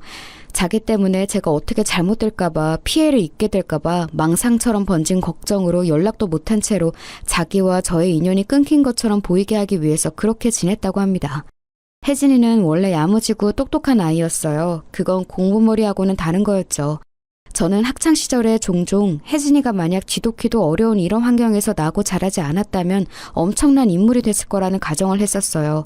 그런데 그게 제가 쓸데없이 품었던 가정들이 아니었던 거예요. 자기네 도망은 갔을 뿐이라고 생각했었지만 실상 혜진이는 더 큰 세상으로 나갔던 것이었고, 그러자 생각지도 못한 기회라는 것들이 혜진이 앞에 등장했습니다. 각 나라에서 가격 대비 좋은 품질로 생산하고 있는 제품들, 아직 해외에는 알려지지 않았고 자국민들만 아름아름 잘 쓰고 있는 제품들, 바로 이런 것들을 혜진이는 깐깐한 눈으로 보고 선정하여 수출품으로 지목하는 일을 하게 되었던 거예요. 바야흐로 인터넷 쇼핑의 시대가 열린 시기였고 혜진이의 역할은 점점 더 중요해졌습니다. 자기 자신도 믿기 어려운 성공의 길이 눈앞에 쫙 펼쳐졌다고 혜진이는 그렇게 회상했죠. 돈을 벌기 시작하니까 자연스레 다른 돈이 생각나더라. 네가 내어준 그 1,000만 원.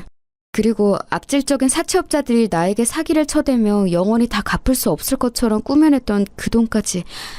그래서 나는 그 사채업자들의 현황을 알아보기 시작했어. 그때가 내가 잠적한 지 3년이 훌쩍 넘어 4년이 다 되어가던 때였지. 그 악질 조직이 와해되고 있던 것 같더라. 그래서 기쁜 마음으로 그것들이 전부 사라지기를 기다렸어. 그리고 내가 너에게 말도 없이 사라진 지 6년을 채웠을 때 그것들은 인과응보를 받았는지 자멸해서 조직이 무너진 후였으나 나는 어쩐지 너에게 찾아갈 용기가 나지 않았어. 그때 깨달았던 것 같아. 나는 이런저런 핑계를 대면서 네 앞에 나타날 용기가 부족한 스스로를 외면해왔을 뿐이라고. 그때 새로운 사업 제안을 받게 되었고 나는 고민하다가 그 길로 가게 되었어. 해외 체류가 계속되었고 나는 이왕 이렇게 됐으니 완벽하게 성공을 거둬서 네 앞에 멋진 모습으로 나타나는 게 낫겠다고 생각했던 것 같아. 정말 미안해.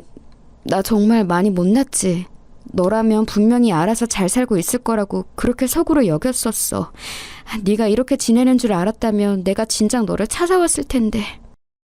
이제 와서 그런 말 진짜 부질없게 느껴진다. 내가 그때 너에게 느낀 배신감은 그 어떤 걸로도 지워지지 않을 거야. 나 솔직히 말하자면 그동안 힘들게 살지만은 않았어. 행복했을 때도 많았고 모든 일들이 술술 잘 풀리는 것처럼 느껴지는 시기도 있었어. 그런데 지금 내가 인생에서 최저점을 찍고 있을 때 하필 네가 나타나 버렸네. 유경아, 너는 여전히 좋은 사람이구나. 어떤 일을 겪든 그 점은 변하지 않나 봐. 너는 본질적으로 좋은 사람이고 모질 수 없는 사람인가 봐. 갑자기 그게 무슨 소리야? 내가 네 이야기 다 듣고 나서 기세가 수그러든 것 같으니까 용서받고 싶은 욕심이라도 들었어? 나 좋은 사람 아니고 잘만 모질게 구는 사람이야. 네 멋대로 판단하지 마. 아니, 그거 알아, 유경아? 너 나를 원망하는 말은 많이 쏟아내면서도 내 긴긴 이야기 들어주면서도 너 아직까지 나한테 그 돈 달라는 말 안 했다? 너에게 피 같고 살 같았던 그 귀중한 돈 1,000만 원, 그거 내놓으라는 말조차 너는 아직 하지 않았잖아. 혜진이의 그 말을 듣자마자 저도 모르게 눈에서 눈물이 막 흘러나왔어요. 한 번 눈물이 터지고 나자 마치 수도꼭지를 틀어버린 것처럼 그 이후로 눈물이 끊임없이 줄줄 흘러내렸죠. 그런 저를 보면서 혜진이도 울고 저를 달래주기 위해 혜진이가 내민 손을 제가 정신없이 우는 와중에 무심코 맞잡아버리고 말았는데 그게 어떤 신호가 되었던 것 같아요. 저희는 그대로 손을 꽉 맞잡은 채로 엉엉 크게 소리내어 울어버리고 말았습니다. 마치 옛날 학창시절에 저희로 돌아간 것만 같았네요. 울면서 뭐라고 말을 했었던 건지 정확히는 기억이 안 나는데 혜진이는 계속 저에게 미안하다 했었고 저는 혜진이에게 무사히 잘 살아있어줘서 다행이라는 말을 했던 것 같습니다. 민망할 정도로 서로가 크게 울고 난 다음에야 어느 정도 진정이 됐는데 혜진이가 미소를 지으며 이렇게 말을 해왔어요. 나를 너무 많이 기다리게 해서 미안해. 지금부터 내가 너에게 제대로 은혜를 갚을게. 나만 믿어. 그 순간 제 심장이 엄청 뛰더라고요. 사실은 근사한 분위기를 풍기는 사람이 된 혜진이가 이런 고급 외제차의 주인이라는 사실을 안 순간부터 제 내면은 어쩔 수 없는 기대감으로 차 있었다는 점을 정말 솔직하게 고백할게요. 제 귀중한 돈 1,000만 원은 무조건 받을 수 있겠다는 생각부터 들었었고요. 하지만 설마 혜진이가 그 정도로 저에게 베풀어줄 줄은 상상도 못했었습니다. 다시 재회한 그날에 곧장 혜진이는 저에게 1,000만 원을 건네줬었고요. 그리고 바로 그 하루 뒤였어요. 너 이 돈 뭐야? 이렇게 많은 돈을 나한테 주겠다는 거야? 이게 더 얼마야? 나는 살면서 이렇게 큰 돈을 접해본 적이 없게 얼마인지 가늠도 안 와. 5,000만 원이야. 유경이 너 지금 조카가 많이 아프잖아. 수술 받아야 하는 상황인 거 알고 있어. 부디 요긴하게 잘 써줬으면 좋겠다. 내 하나뿐인 조카가 많이 아픈 거 맞는데 그건 맞지만 갑자기 이렇게 웬 5,000만 원을 나한테 주니까 생각도 못했던지라 너무 당황스럽다. 고맙다는 말을 어떻게 표현해야 할지도 모르겠어. 유경아, 그거 내가 너한테 주는 것이라기보다는 내가 언니분께 드리는 셈이니까 무조건 바로 수술비에 써줬으면 해. 그리고 너 은행 이자만 알고 사채 이자는 모르나 봐? 그쪽 세계 이자로 따지면 나는 너에게 1,000만 원을 빚졌었으니까 지금 고작 이것 가지고는 다 갚았다고 손을 털 수도 없어. 너스레를 떠는 혜진이를 보면서 저는 그저 멍하게 헛웃음만 짓고 있었던 것 같아요.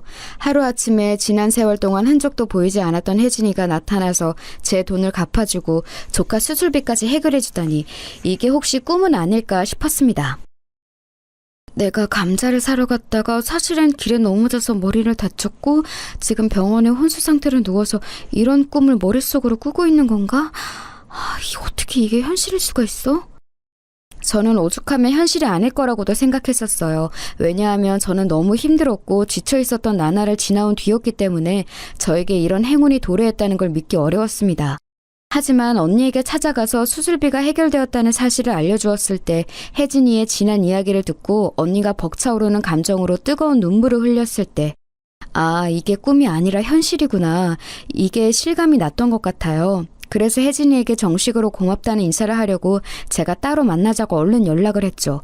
그랬더니 만난 자리에서 제가 놀라운 경험을 했답니다. 우선 혜진이는 빈손으로 나오지 않았고 손에 뭘 들고 있었는데요. 보니까 명품 쇼핑백들이었어요. 3개였는데 3개 다 신발들이었습니다. 2개는 슬리퍼처럼 뒤가 뚫려있는 신기한 운동화였고 나머지 1개는 굽이 낮아서 편하고 예쁜 구두였죠. 내가 이런 세계를 체험해보지 않았다고 해서 이런 게 얼마인지까지 모르는 건 아니야. 3개 합쳐서 중고차 한 대 가격은 나올 텐데 이걸 그냥 이렇게 나 주려고 사온 거야? 그날 네가 슬리퍼가 망가져서 길에 넘어져 있는 걸 보고 꼭 신발을 사주고 싶었어. 새로 나왔다는 최고 신상으로만 사왔어. 네 마음에 들었으면 좋겠다. 아니, 마음에 들고 자시고가 아니라 내가 이런 걸 받아도 되는지 모르겠다. 네 덕분에 우리 언니도 조카도 모두 안심할 수 있게 됐는데 바로 이런 선물까지 받으려니까. 너는 그때 1,000만 원이 네 전재산이나 다름없었잖아. 숫자를 떠나서 전재산을 누군가에게 내어준다는 거 그건 진짜 감히 따라할 수도 없는 행동이라고 생각해. 나는 아직 네가 베푼 것에 비하자면 한참 멀었어. 나도 오늘 마침 너에게 따로 할 말도 있어서 꼭 보고 싶었는데 정말 잘 됐다. 유경아, 너 혹시 가게 운영해볼 생각 없어? 너 예전에 아기자기한 카페 가는 거 좋아했잖아. 돈만 있으면 매일 가고 싶다고도 했었지. 지금은 한국이 카페 공화국이 다 됐는데 이렇게 많아진 카페들 한 곳 정도는 네가 주인으로 있어도 괜찮지 않을까? 뭐라고? 가게 운영? 카페 주인? 내가 그런 걸 한다고? 하나부터 10까지에 직접 관여해도 좋고 아니면 사람들만 고용해서 네가 사장 직책만 달고 있어도 좋을 것 같아. 어느 쪽이든 네가 마음 가는 대로 해. 네가 너만의 사업장을 가졌으면 하는 마음이 크고 일상에 새로운 활력을 얻길 바라니까 나는 꼭 너에게 뭔가를 하나 차려주고 싶어. 그걸로 네가 고정적인 수입 걱정을 하지 않고 여유롭게 지냈으면 해. 나한테 네가 그런 걸 차려주겠다고? 너무 엄청난 내용을 들었더니 나 지금 머리가 갑자기 너무 아파서 생각을 좀 해봐야 할 것 같아. 저는 기가 막혀서 우선은 말을 돌렸지만 혜진이는 무척 단호했어요. 아예 작정을 했더라고요. 지난 세월 타고난 사업가의 눈을 키운 혜진이는 저를 다시 만나자마자 그런 걸 구상해 놨던 거예요. 제가 업장에 신경을 안 써도 꾸준히 가게가 돌아가고 수입이 들어오는 머릿속에 그런 걸 그려놨더군요. 결국 저는 휩쓸려 가듯이 혜진이가 차려준 카페의 사장이 되고 말았습니다. 이건 그야말로 차려진 밥상에 숟가락만 든 셈이었죠. 전문 인력들을 고용했기 때문에 초짜인 제가 걱정할 것도 없었어요. 그리고 혜진이 덕분에 저는 이사까지 하게 되었죠. 전세로 저에게 집을 구해다 줬어요. 제가 집까지는 받을 수 없다고 거의 사색이 되어서 거절을 했었는데 공짜로 주는 거 아니고 계약 기간이 만료되는 2년 뒤에 그 전세금을 어차피 자기가 회수해 가는 거니까 그 기간 안에만 살아달라고 혜진이가 간청을 했습니다. 그래서 저는 또 어쩔 수 없이 그 광활한 빌라촌 동네를 떠나서 생활권이 무척 좋은 동네에 멋들어진 오피스텔로 이사하게 되었던 거예요.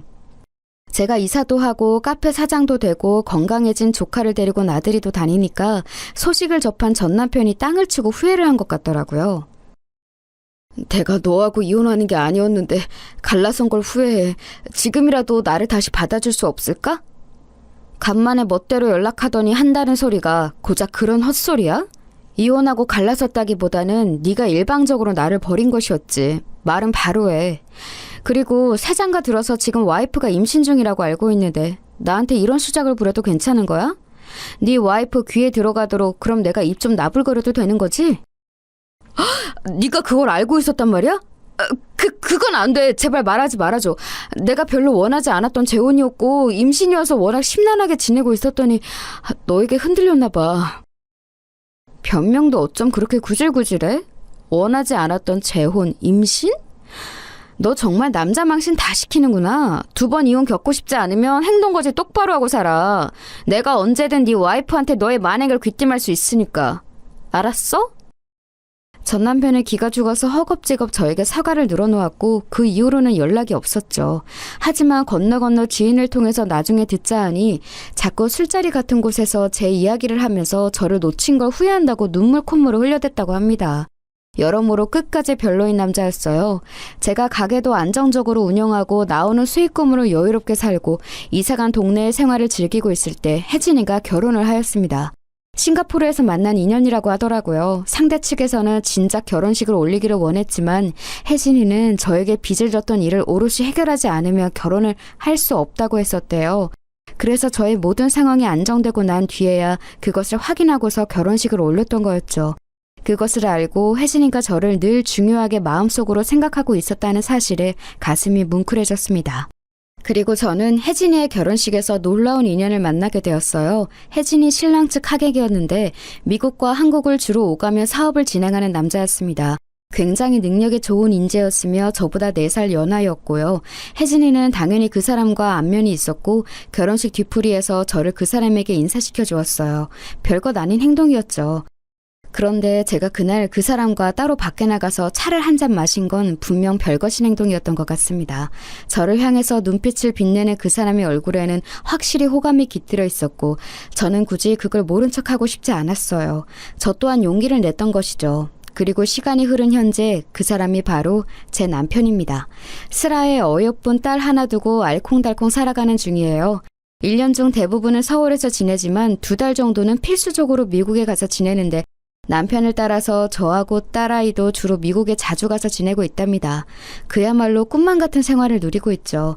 제 이야기를 언뜻 들어서 알고 있는 사람들은 거의 기적 같은 이야기 아니냐면서 그런 표현을 써주네요. 저희 언니도 잘 살고 있고 조카 역시 무척 건강하게 자랐어요. 혜진이는 두말할 것 없이 잘 사고 있는데 저희의 둘도 없는 최고 절친이랍니다. 어쩌면 다시 되찾은 우정이야말로 진정한 기적일지도 모르겠어요.